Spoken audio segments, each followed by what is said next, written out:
AITA if I back out of being maid of honor at my best friend's wedding next weekend.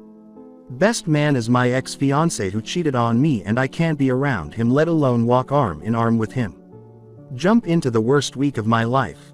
I was with my ex-fiancé for 6 years.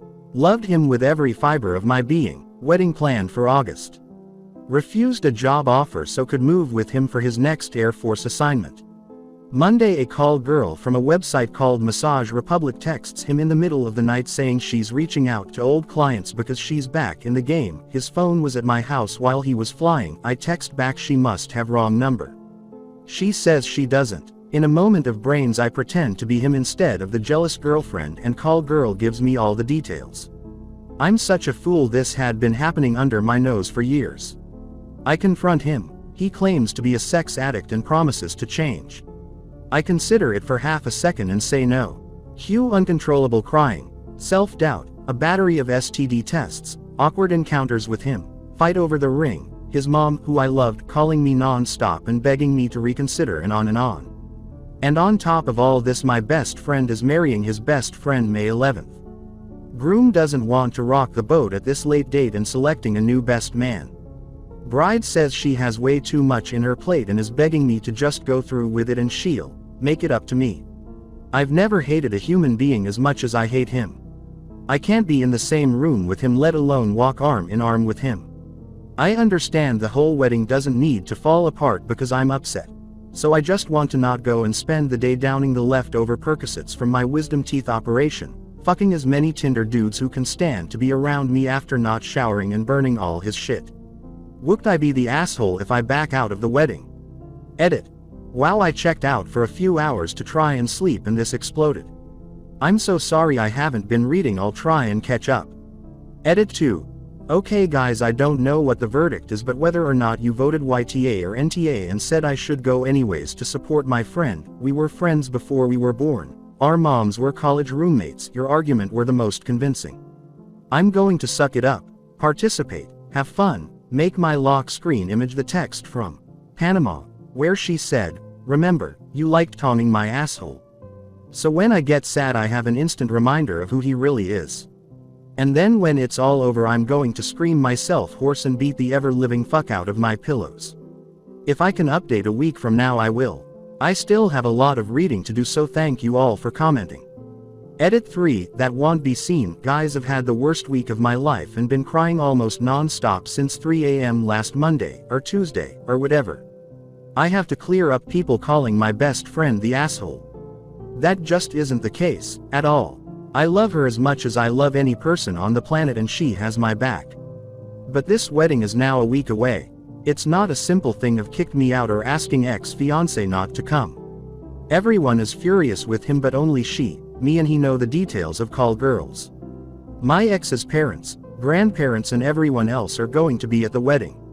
He's as close with the groom as I am with her. If they make big changes now then the day becomes about what he did, not about the wedding. It's not my place to demand the groom change his best man, a week out no less. Plus, like I said, he knows my ex cheated, he doesn't know my ex was sleeping with prostitutes. If I bring that up then this whole week becomes about that. My best friend and her groom being assholes isn't even an option on the table. They didn't do anything wrong and just reacting with the best information they have. My friend has offered me the chance to allow me and ex-fiancé to walk in with other people or even separately, but I'm not going to do that. First of all because I think it will look weird. And secondly I foresee getting a sick sense of satisfaction of touching him one last time, forever, and have him know that that spark he feels, could have been forever come August but he fucked it up. Update. AITA if I back out of my best friend's wedding.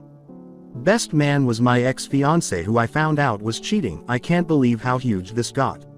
I've logged into this throwaway a couple of times over the past week and honest to go have 50 DMs and comments asking me to update, so here goes. Some of you may also know that my story got featured on major news websites and blogs. It was crazy. I left way too much identifiable info in my post, so pretty much all my social circle knew it was me, and it was also the way most everyone figured out ex had been cheating. We had a meeting among the four of us as to whether or not we proceed. We pretty much agreed that not showing up would cause more drama and Whispers, then if we didn't show up, so we agreed to be civil and stay in our respective places. But having to spend that hour or so in same room with him just fueled me up with adrenaline and pure rage. That led into bachelorette party that night where I got freaking hammered and honest to God made out with so many guys while dancing I can't even count. I also ended up having my first one-night stand ever with a 20-year-old super cute guy from our university's wrestling team who was so sweet. I'm not proud of doing that, but I'm also not ashamed either because it made me feel desirable and almost like I was going into the wedding day and rehearsal with some parody, since I can be naughty, too. X and I were of course paired up at rehearsal, and I hate to admit this, we had an absolute blast with each other.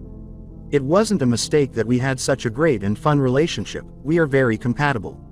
It probably also worked because we were able to put the issue on the side and focus on something else. Wedding was very much the same way. We walked arm in arm down the aisle with big beaming and genuine smiles since we were there for our friends. I had prepared a really nasty toast that would have praised my friend and her loving relationship, loyalty and truthfulness. I even included a line about you never know who is going to call in the middle of the night, but as the reception wore on I could tell the weight of the situation was really getting to my ex, and I felt like I really didn't need to twist the knife any further, so I gave a nice but very generic toast.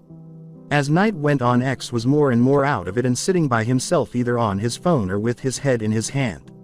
I didn't want people talking about him, so I asked him to dance with me, which was actually really nice since we both didn't say anything. At the end of it he put his hands around my face like he was going to kiss me. I would have totally let him in that moment and just whispered how sorry he was and walked away. I got distracted and turned around. He had apparently left the reception.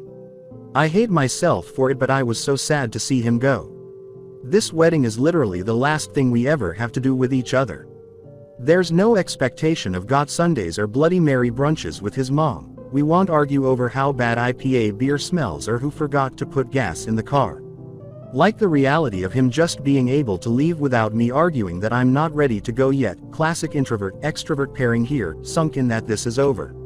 Like over. I went and cried uncontrollably in the kitchen of the hotel until the bride found me and cried with for a good half an hour. With that I knew I made the right choice in being there for my friend. So that is that. Wedding is over and done with. No real drama. Lots and lots of hurt feelings and a huge broken heart that I'm not sure how it will ever heal. I wish I could just turn off loving him, but it's not going to happen. Edit. Last word on this, guys, and it's really honest to God, say thank you. This sub has been such an amazing place and absolutely coaxed me into the right decision. I still have something like 1200 inbox notifications, and I'm sure the people who gave me gold and silver are in there somewhere. If I don't get to thank you privately, please know that I do thank you. And thank you so much for the words of encouragement that I will move on. I know I will. Right now it's so fresh and I just keep thinking, God, if you wouldn't have been up that night worrying about work, you never would have seen the text come in and you'd be ignorant to all of this. And happy. But that's not healthy, because wishing to live an uninformed and ignorant life is never what I wanted to be. Anyways, I'm indulging self-pity and I don't want to do that anymore. This has been a crazy ride and I just want to say thank you. And Fox News. You kinda suck.